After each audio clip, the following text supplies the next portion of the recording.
सबको लगता है। आधी रात का समय था। दिसंबर का महीना और चारों ओर फैले धुंध की सफेद चादर के बीच कोई था जो घूंघट को सीने तक ओढ़े तेज कदमों से शमशान की ओर बढ़ा जा रहा था। शमशान पहुंचने के बाद एक पेड़ के पीछे बैठकर उसने सिंदूर से 7 रेखा खींची और फिर काले तिल से एक चेहरे नुमा आकृति बनाकर साथ लाए चांदी के चाकू से उसे 7 बार काट दिया।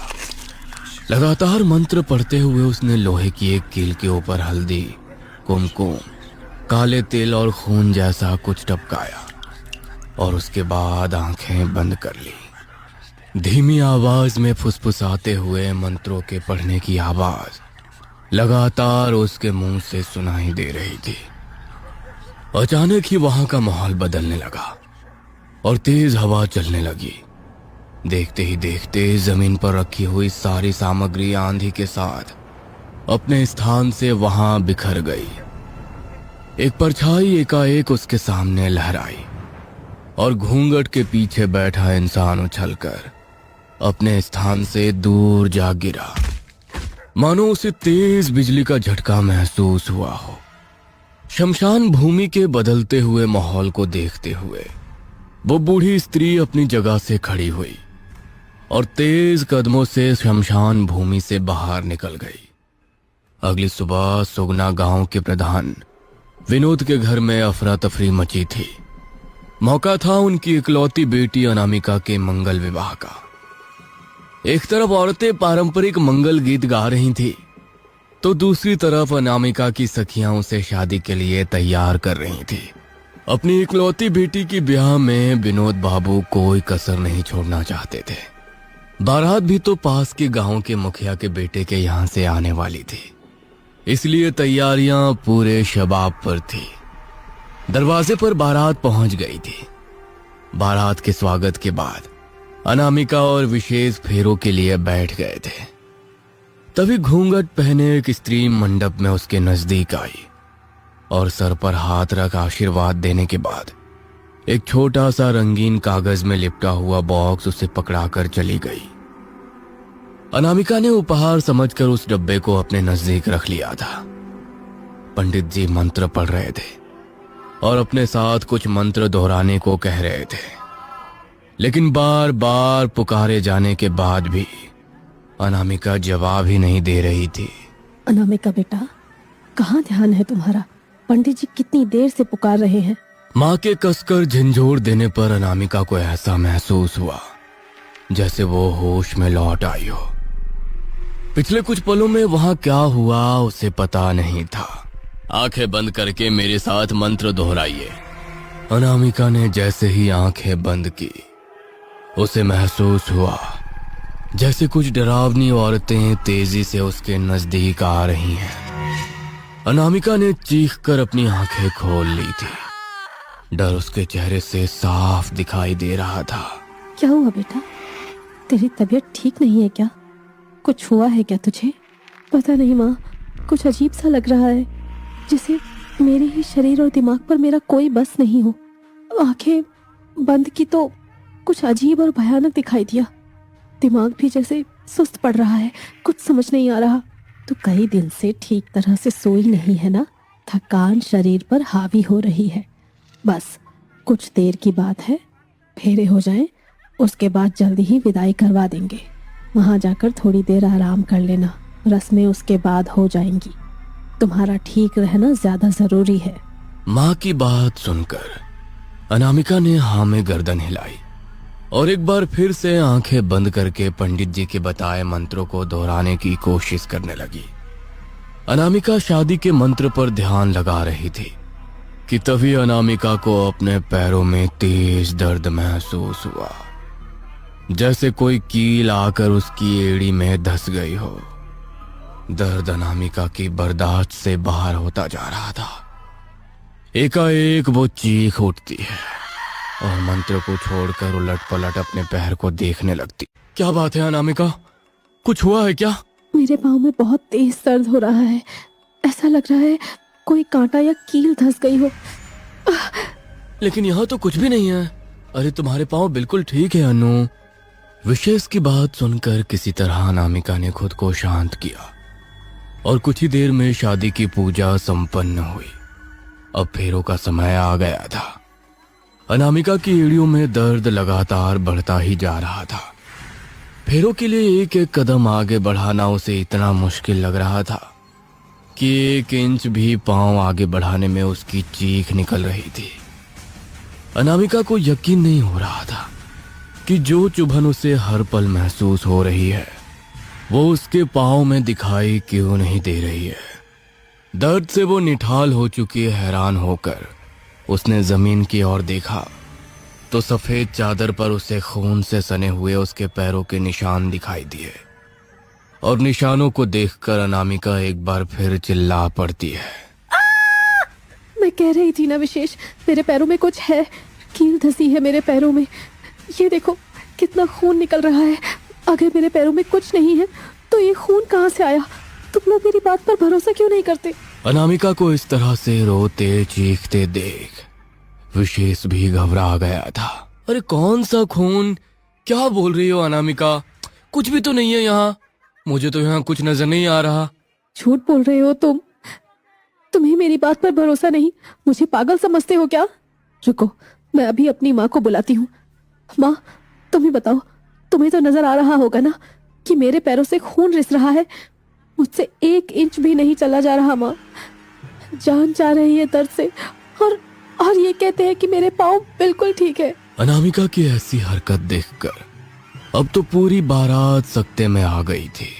ये सब क्या हो रहा है बहन जी? अनामिका ठीक तो है ना?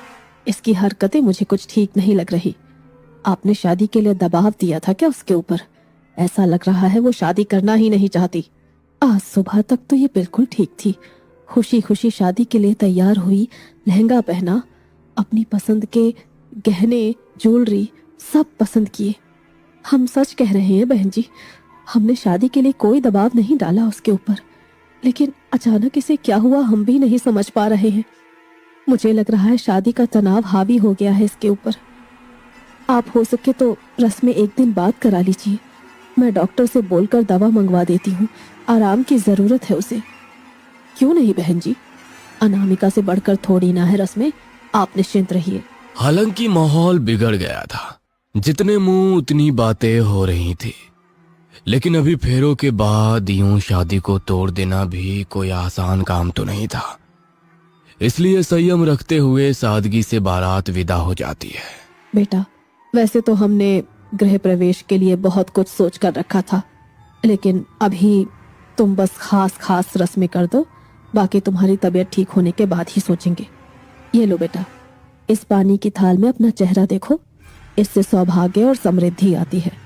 नववधू के रूप और सौंदर्य में वृद्धि होती है और शादीशुदा जीवन भी अच्छा रहता। सास के कहने पर अनामिका पानी में अपना चेहरा देखती है तो उसे वहां वही डरावनी आकृति नजर आती है जो वो पहले भी फेरों के समय बंद आंखों में देख चुकी थी। मुझे ऐसी कोई रस्म नहीं करनी। ये सब आप ही कर रही हैं क्या मेरे साथ? कौन है यहाँ? ये सब क्या हो रहा है मेरे साथ? माँ, जाने दो ना, इसकी तबीयत बिगड़ती जा रही है। फिलहाल इसे आराम करने दो, बाकी की रस्में हम बाद में कर लेंगे। अनामिका के हर पल बिगड़ी हुई हालत को देखकर अब विशेष की माँ सुषमा को चिंता सताने लगी थी। बार बार उसके मन में यही ख्याल आ रहा था कि ये सब जो दिखाई दे रहा है वो सिर्फ थकान ही है या कुछ और। फिलहाल मामले को थोड़ा शांत रखने की कोशिश करते हुए वो बहू को ऊपर उसके कमरे में सोने के लिए भेज देती है। कई घंटे बीत गए थे लेकिन बहू अनामिका कमरे से बाहर नहीं आई थी। माँ, मैं अन्नू को देखकर आता हूँ, कई घंटे बीत गए हैं। विशेष कमरे में दाखिल हुआ लेकिन अंदर कमरे में एकदम सन्नाटा था और इतना गहरा अंधेरा था मानो रात घेराई हो। विशेष को अपनी आंखों पर यकीन नहीं हो रहा था। दोपहर के 3 बजे खिड़कियों से झांक कर आने वाली रोशनी भी कमरे के अंदर तक नहीं पहुंच पा रही थी। जैसे कोई ताकत उस रोशनी को अंदर आने से रोक रही थी। विशेष को एक अजीब सी बेचैनी महसूस होने लगी। उसने लाइट ऑन की तो एकाएक बल्ब फ्लैक्चुएट होने लगा और अगले ही पल टूट कर जमीन में गिर पड़ा। विशेष ने अपना मोबाइल निकाला और घबराई सी आवाज में पत्नी को पुकारा, अन्नू, कहाँ हो तुम? अन्नू बिस्तर पर नहीं थी, बस एक दबी हुई सी हंसने की डरावनी आवाज उसके कानों में सुनाई पड़ी। तभी उसे कटखट की आवाज सुनाई देती है। विशेष ने फ्लैशलाइट की रोशनी में बेड के नीचे झांक कर देखा तो सामने का नजारा देखकर उसके होश उड़ गए। अन्नू की आंखों से पुतलियां गायब थी, गर्दन दूसरी दिशा में मुड़ी हुई थी और वो किसी रबर की गुड़िया की तरह मुड़ी हुई थी। अन्नू, ये क्या हो गया तुम्हें? अन्नू! शोर नहीं, वो सो रही है। विशेष ने अन्नू के बताए दिशा में नजर घुमाई तो देखा जमीन पर कोई लेटा हुआ है। जैसे ही विशेष ने रोशनी उसके चेहरे पर घुमाई, उसने आंखें खोल दी और मुड़कर विशेष को देखने लगी। विशेष को इस पल में अपनी आंखों पर यकीन नहीं हो रहा था। एक साथ दो अनामिका को देखकर उसने चीखते हुए नीचे मां की ओर दौड़ लगा दी। वो अनामिका नहीं है मां, कोई और है जो मैं अपनी आंखों से देखकर आ रहा हूं ना, शब्दों में तुम्हें बयान नहीं कर सकता। तुम कुछ करो, हम ऐसे हाथ पर हाथ रखकर नहीं बैठ सकते वरना कुछ बुरा हो जाएगा। बेटे की बात सुनकर सुषमा जी पंडित जी को बुलाती है। आपकी बहू के आसपास कुछ है, जरूर किसी ने कोई टोटका किया है। हमारी सिद्धि तो यही कहती है कि वो अभिमंत्रित सामान अभी भी आपके घर में मौजूद है। पंडित जी की बात सुनकर सुषमा और विशेष के चेहरे का रंग उड़ गया था। पंडित जी ने आंखें बंद की और हाथ में जल लेकर कुछ मंत्र पढ़ने लगे। उसके बाद वे बहू के मायके से आए उपहार के पास जाकर खड़े हो गए। खोलिए इसे, यह कोई साधारण उपहार नहीं है। पंडित जी के कहने पर डरते हुए विशेष वो डब्बा खोल देता है। बॉक्स के अंदर रखा हुआ सामान देखकर विशेष और सुषमा का चेहरा पीला पड़ गया था। ये बॉक्स कहां से आया जानते हैं आप? हाँ, याद आया, जब हम फेरों पर बैठे थे तो कोई घूंघट वाली औरत आकर ये गिफ्ट देकर गई थी। उसके बाद ही अन्नू की तबीयत बिगड़ने लगी। उस औरत को पहचानते हैं आप? कौन थी वो? उस औरत को तो नहीं जानता, लेकिन उस साड़ी को नहीं भूल सकता। कुछ अजीब तरीके से लपेट रखी थी उसने साड़ी। आप लोग पता लगाने की कोशिश करिए कि वो कौन था जिसने बहू के हाथ में ये सब सामान पकड़ाया। तब तक मैं अपने ज्ञान से समझने की कोशिश करता हूं कि आखिर बहू रानी किस मुसीबत में फंसी है। फिलहाल ये नमक है, इसे बहू के कमरे के बाहर रेखा खींच दीजिए, वह कमरे से बाहर नहीं आ पाएगी। मैं वीडियोग्राफर से बोलता हूँ, ये सब वीडियो में जरूर दिखाई देगा।